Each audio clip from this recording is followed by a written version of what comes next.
이장님, 사모님, 아까 우리가 문경 세제길 내려오면서 제가 세제에 대한 이야기를 했잖아요. 자, 예. 오른쪽에 보시면 보부상 있고 우리 왼쪽에 지표.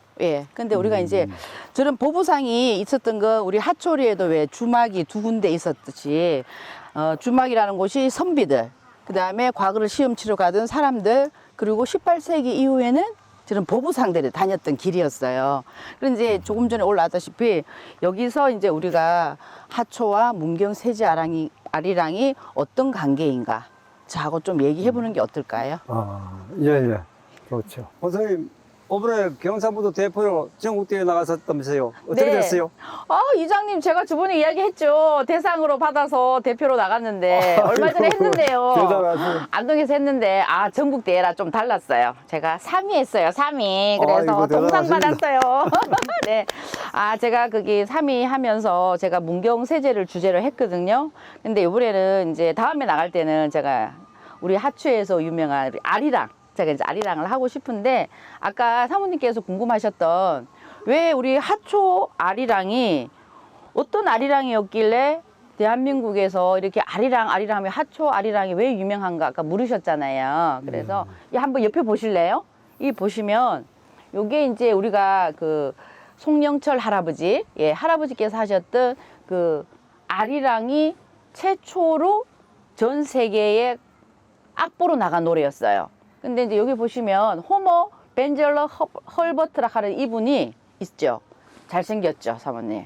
근데 이장님보다는 못생겼어요. 근데 이분이 호머 헐버트라는 분이 어떤 분이냐면 우리가 조선시대에 봤을 때 마지막 황제 고종, 고종의 선교사 그리고 가정교사였어요, 이분이.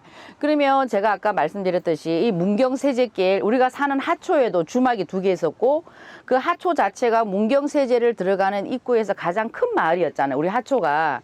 그런데 여기를 지나가야만 한양, 그 당시 한양의 최고로 빨랐던 길이란 말이에요.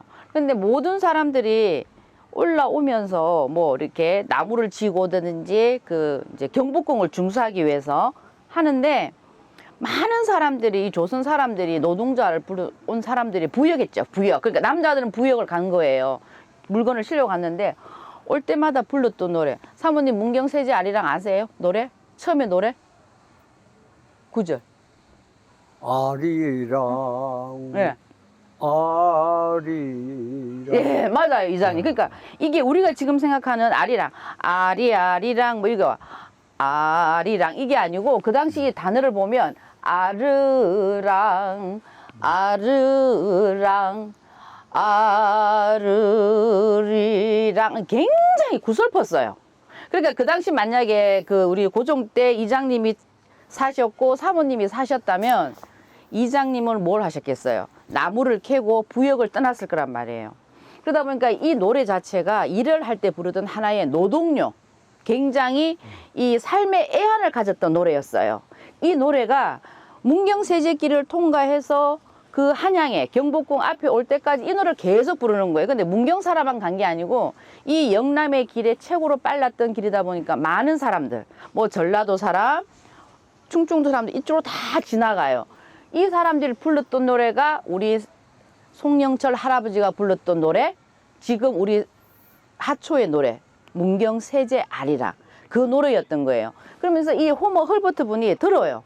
아니, 일하러 온 사람들이, 성을 세우러 온 사람들이 왜 노래를 저렇게 구슬프게, 무슨 노래지? 이게 조선인들의 한이구나.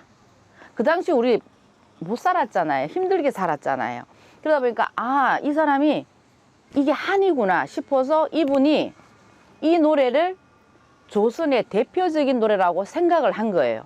그러니까 이게 아리랑 가는 게 옛날에 나홍규 시대부터 우리가 아리랑 나왔는데, 쉽게 얘기해서 이 문경 세제 아리랑은 현대 아리랑의 효시라고 보시면 돼요. 그래서 이분이 이렇게 오선지로 그렸어요. 그래서 전 세계에 조선의 아리랑을 최초로 악보로 한 노래. 근데 그 노래가 뭐 진도 아리랑도 아니고 밀양 아리랑도 아니고 어디예요? 경상북도 문경. 그 문경에서도 우리 이장님과 사모님이 살고 계시는 하초라는 곳. 왜 하초였을까? 제가 말씀드렸죠. 세제를 들어가기 전에 가장 큰 마을이 그 당시에 우리 하초였다고. 거기서 할아버지가 불렀던 송영철 할아버지, 거기에 계셨던 분들이 이 불렀던 흥얼거리던 하나의 노동요, 민요가 전 세계에 악보로 나가게 한 노래예요. 좀 자랑스럽지 않으세요, 사모님? 그죠? 되게 자랑스럽죠? 그래서 이 노래가 전 세계에 퍼지면서 어떻게 됐어요? 다 알게 돼요. 아, 조선의 노래는 아리랑이고, 근데 그때는 아리랑이 아니죠. 저 보시면 아르랑. 왜냐하면 외국인들 발음이 리자가 잘 안 되잖아요. 그래서 아르랑 했는 게, 저희들 인데 지금 옛길박물관에 2012년도에 아리랑이 이 문경세제 아리랑을 비롯해서 우리 대한민국의 아리랑이 기록 문화로 기록이 돼요. 세계 유네스코에. 근데 올해가 몇 년도예요, 이장님? 2022년. 예, 벌써 10년 됐어요. 이게 10년이라는 세월이 그냥 흘러간 게 아니잖아요. 2012년도에 기록문화유산이 되면서 또 2015년도에 이제 전국에 있는 서예가들이 모여서 아리랑이 들어간 우리나라의 어떤 곡조든지 다 기록이 된 아리랑 1만 수가 저희들이 작업이 됐어요. 그래서 정말 우리 문경세제 아리랑 이 하나가 전 세계에 1만 수라는, 예, 그러니까 뭐 북한, 제주도에서도 아리랑 단어가 들어갔는데 그 내용이 뭐 부부, 사랑, 그리고 자식 간에 대한 사랑, 그리고 가장 많았던 게 시어머니와 며느리의 갈등이 굉장히 많았어요. 그 내용이. 근데 우리도 여기 보면 박달나무, 홍두깨 방망이, 그러니까 여자는 남자를 부역을 시키고 여자는 집에서 홍두깨 방망이로 그 다리미질하면서 기나긴 밤을 남편의 건강과 가족의 안위를 빌었다는 그런 내용도 있어요. 근데 아까 선생님 보셨겠지만 왜 그러면 그 많은 노래 중에서도 우리 문경세제길을 통해서 아리랑이 올라갔을까? 아까 우리 선생님 보셨겠지만 이관문에서 상관문에 올라가면 문경세제 아리랑비가 있습니다. 아시죠? 예, 예. 예, 있죠. 예, 보셨죠? 예, 예. 그래서 뭐 많은 관광객들이 저희들이 이렇게 올라가면서 눌러보면서 아, 근데 다른 데하고 좀 다르다, 노래가. 근데 이 아리랑이 노래란 자체가 곡조가 너무 구슬프다 보니까 아, 현대 아리랑이랑 조금 너무 처진다. 그래서 약간 각색을 해서 조금 좀 빠르게 할 수도 있어요. 그래서 우리가 이 문경세제 이 자체가 옛날에 이장님 알다시피 동리에서 출발해서 한양까지, 지금의 서울까지 올라가던 길에 영남에 추풍령은 뭐 16일, 사모님 중령은 15일. 근데 문경세제는 고작 14일이었거든요. 그러다 보니까 많은 사람들이 이 길이 빠르고 조선의 하이웨이이다 보니까 이 노래가 빨리 전파가 된 거예요. 그래서 우리 문경세제가 앞에 보시면 산세가 얼마나 이쁩니까? 그리고 문경세제는 주월산과 또 이장님 어떤 산이 있죠? 조령산. 그렇죠. 조령산이죠. 그러니까 이 두 개의 산을 품은 데는 아마 전국에 그렇게 드물다고 해요. 그래서 이 문경세제 자체가 국방의 요충지였어요.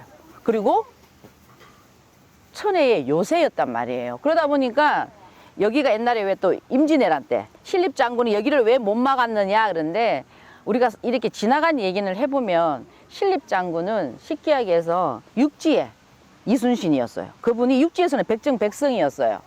근데 여기가 산골이었잖아요. 그리고 알다시피 전부 다 돌로 된 길인데 어떻게 기마전이 이기겠어요, 말로. 그러니까 이분이 일본군들한테 저희들이 공부한 바로는 일본군들한테 처참하게 죽을 것 같으니 충주 탕금대로 넘어갔다는 얘기가 있어요. 뭐 전쟁은 이긴 사람에 대해서만 역사가 저술이 되니까. 그래서 우리가 이렇게 뭐 문경세제 그러면 좀 안타까운 맛도 있지만 모든 선비들과 여행객들에는 로망의 길이었어요. 그리고 여기가 영남대로잖아요. 대로라는 게 이장님 옛날에 길을 대로, 중로, 소로로 갈랐어요. 이 참 웃기죠? 야. 그 사모님 소로가 뭘까요? 소로는 정말 일반 서민들만 다닐 수 있는 게. 그러니까 남자가 옆으로 딱 서서 한 5보, 그게 소로라였대요. 그러니까 완전 일반 서민들만 다녔고 중로는 한 9보, 그러면 대로는 9보에서 11보예요. 그 대로라는 거는 가마가 다닐 수 있는 길. 그러니까 옛날에 이 길은 선비나 양반들만 다녔어요. 그러니까 하초란 도시가, 그 마을이 얼마나 대단한 마을이었겠어요. 이장님 자부심 가지셔야 돼요. 근데 우리 동민들은 그런 사실을 하나도 몰라요. 아, 그래서 제가 그게 맞습니다. 안타까운 게, 그래서 우리가 생각하는 게 아리랑, 우리 지금 하초에서는 아리랑 보존협회에서 그런 관계도 우리가 자부심을 가지셔야 돼요. 왜? 이 대로에서 가장 큰 마을이 하초였다는 거예요. 큰 마을이. 양반들만 다녔고 선비들이 다녔고 가마가 다녔던 곳이 이 문경세제길입니다. 그래서 영남대로라는 말을 써요. 이게 이제 18세기 이후에 올라가면서 지나면서 이제 저런 보부상들이 다니면서 문경세제길은 더 활성화가 되겠죠.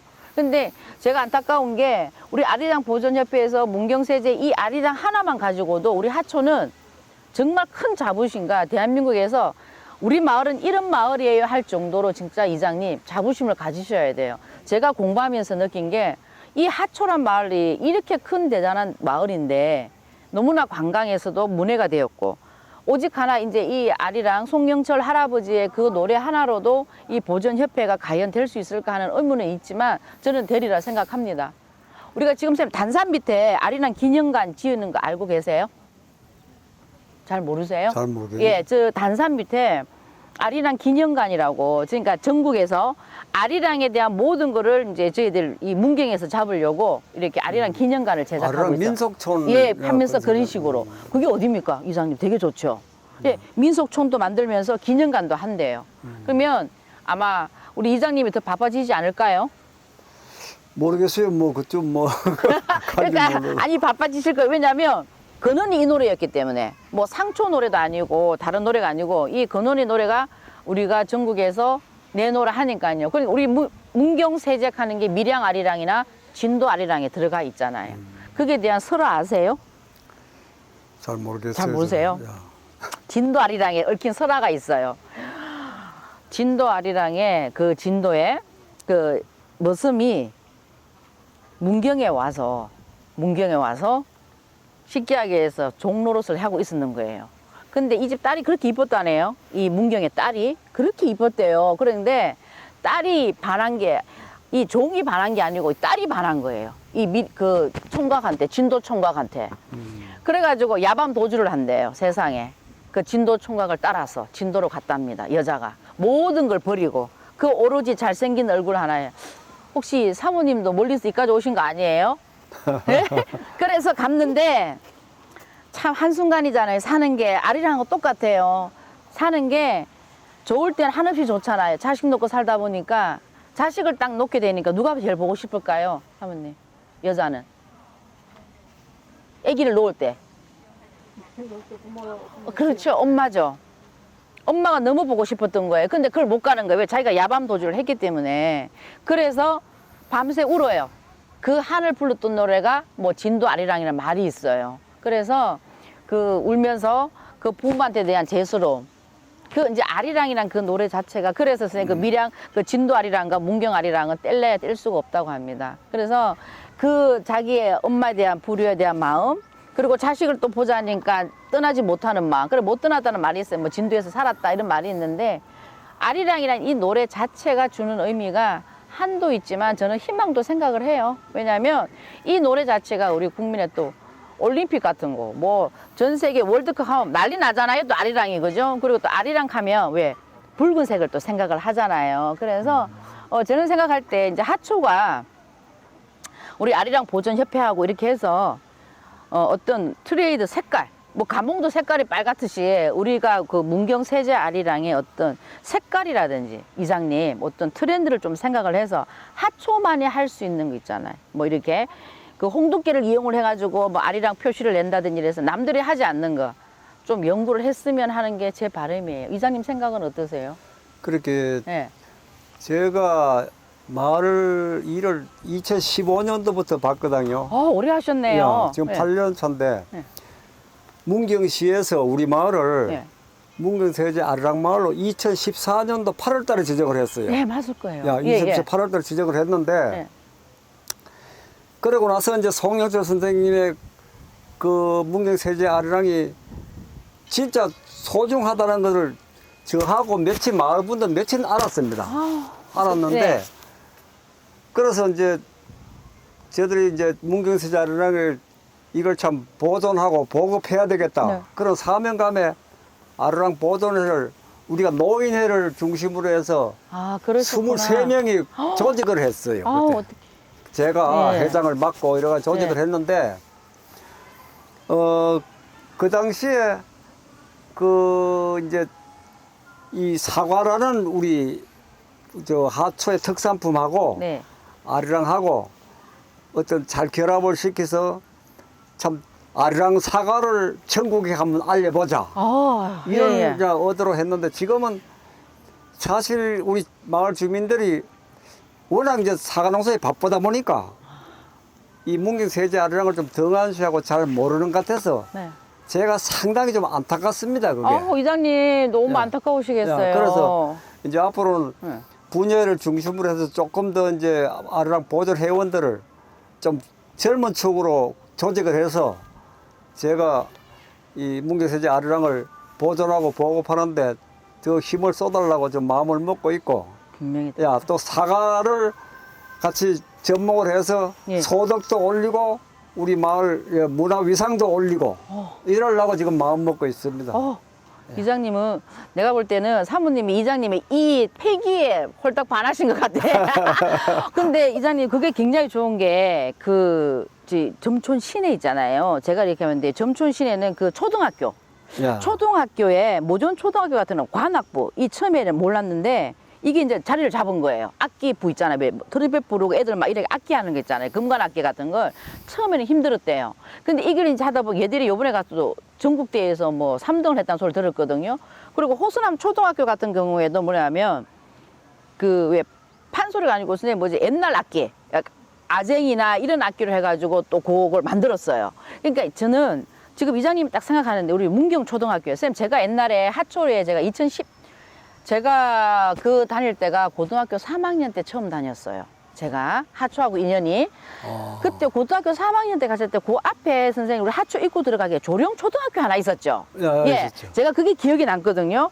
근데 지금 저는 이장님 딱 얘기를 들으면서 우리가 이 보존협회에서 할 수 있는 게 뭐냐면 문경 초등학교하고 MOU 같은 걸 맺는 거예요. 그러니까 초등학교 아이들한테 다른 노래가 아닌 문경 세제 아리랑이란 이 노래를 보급해가지고 거기서 막 계속 만드는 거예요. 합창단을. 막 5명이면 5명, 6명이면 6명. 그러니까 걔네들이 문경 초등학교 애들은 문경에 사는 애들 아니에요. 그러면 하초가 문경의 대표 도시가 될 수 있다는 거 저는 그 생각이 드는 거예요. 왜냐하면 중학생들은 안 돼요.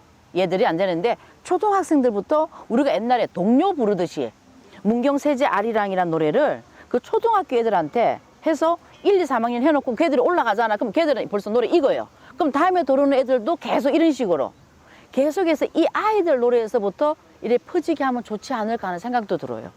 예, 그죠? 이장님? 좋은 그러면, 말씀이죠. 예, 그러면 절대 이게 우리는 보존협회는 꼭 어른들만이 아닌 그 아이들부터 이렇게 키워나는 새싹들부터 키우다 보면 보존협회의 아리랑 노래는 우리 하초리의 아리랑 노래는 영원하지 않을까 하는 생각도 드네요. 거기에 이제 우리 아까 말씀하신 사과에 대한 아리랑 사과를 지금은 신개발을 해야 돼요. 뭐 우리가 하는 썸머킹이라든지 거기에서 딱 하나 이 썸머킹 여름 사과에 아리랑 사과를 넣을 수도 있잖아요. 그죠? 그런 식으로 이장님 어때요? 그러니까 자꾸 짜다 보면 머리가 나오더라고요. 근데 이장님 대단하셔요. 어떻게 그걸 하실 생각을 하셨어요? 아이고. 아니 근데 그렇게 생각하신다는 게 제가 너무 감사합니다. 예. 그래도 이 문경 세제 아리랑을 우리 주민들이 소중하다는 걸 내가 빨리 깨우치도록 제가 알려야 돼요. 지금. 그렇죠. 야, 그게 내 사명이라. 그렇죠. 맞아요. 왜 사람이 살면서 이장님, 뭐 이장님 사명은 그렇고 우리 사모님은 이장님 도우셔서 건강 챙겨주시면 되고 저는 문경시에서 이렇게 살은 지는 이제 큰애가 30살이거든요. 살면서 제가 솔직히 점초는 정이 안 갔어요. 근데 이 하초만 딱 오면 마음이 되게 편해요. 그리고 제가 이렇게 뭐 봉사활동 하면서 문경세제 이 아리랑이 주는 이거는 정말 겪어보지 않은 사람은 잘 모르겠어요. 저는 솔직히 노래 못해요. 근데 이게 아리랑 보존협회라는 게 있어서 이 아리랑을 좀 알리고 제가 공부를 좀 더 해서 오는 손님들한테 이렇게 싹 오면서 여기를 항상 데리고 와요. 이렇게 보고 가시라고. 그러면 이제 여기서 이제 제가 만약에 박물관에 건의할 수 있다면 여기서 이제 의원이 요 옆에 하초리 하면서 이렇게 연결을 시키면 우리 하초리하고도 좀 연결이 돼서 서서히 이렇게 좀 연기되지 않을까요, 이장님? 그렇죠. 우리 그런 머리도 좀 써야 될 것 같아요. 네. 오늘 너무 감사했습니다. 네. 고맙습니다. 네.